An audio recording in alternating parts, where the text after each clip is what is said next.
Бажаю здоров'я, шановні українці. Good health to you, fellow Ukrainians.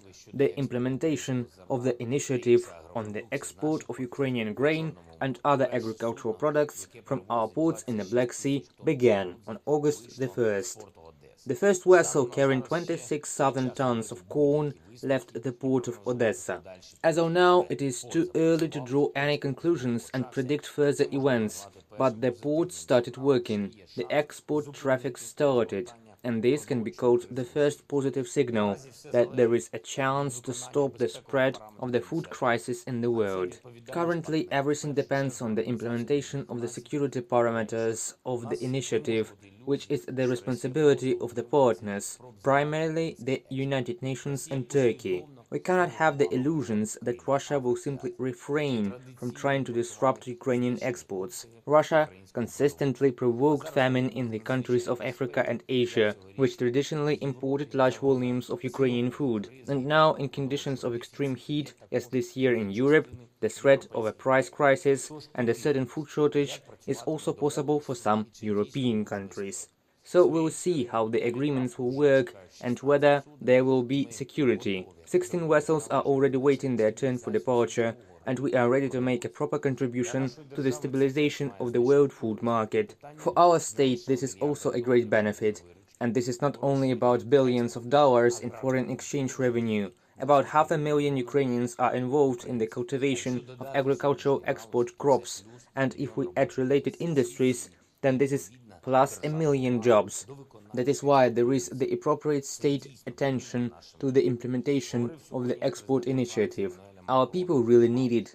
On August the 1st, I spoke with President of France Emmanuel Macron, in particular about the restoration of our agricultural exports by sea. In general, the negotiations lasted 1.5 hours and were very meaningful. Relations in the defense sphere, first of all, a wide range of security issues. Thank you for the assistance already given to Ukraine, which effectively protects us on the battlefield.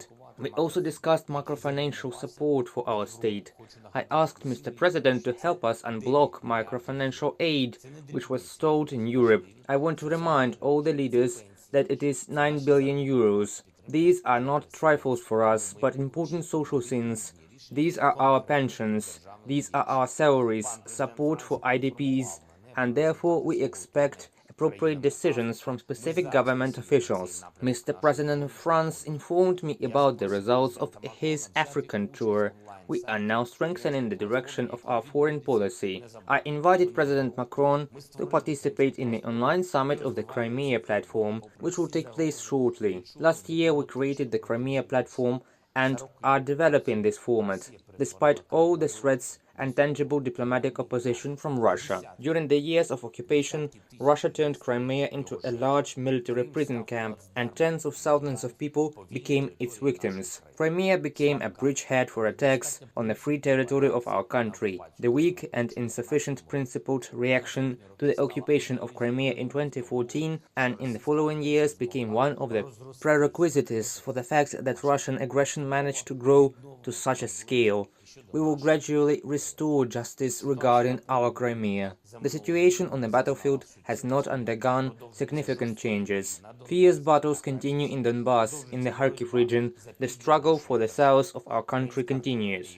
Ukrainian artillery and intelligence have already done a lot to reduce the fire potential of the occupiers, and it is tangible. I want to thank all our warriors who destroy Russian logistics, who destroy the occupiers' ammunition, and who do not leave the occupiers a single safe place on our land. And I also want to thank our partners now, everyone who supplies Ukraine with modern and effective artillery and MLRS. The power of the democratic world is well felt on the battlefield in Ukraine these weeks. Another conversation took place in the format Ukraine-United States, 3-on-3. Andriy Yermak, Jacob Sullivan, Dmytro Kuleba, and Antony Blinken, Valery Zaluzhny and Mark Milley. This is our continuous format, which has already allowed us to make a fundamental contribution to the protection of the entire free world. We've coordinated next steps in support of Ukraine. Eternal glory to everyone who fights for freedom.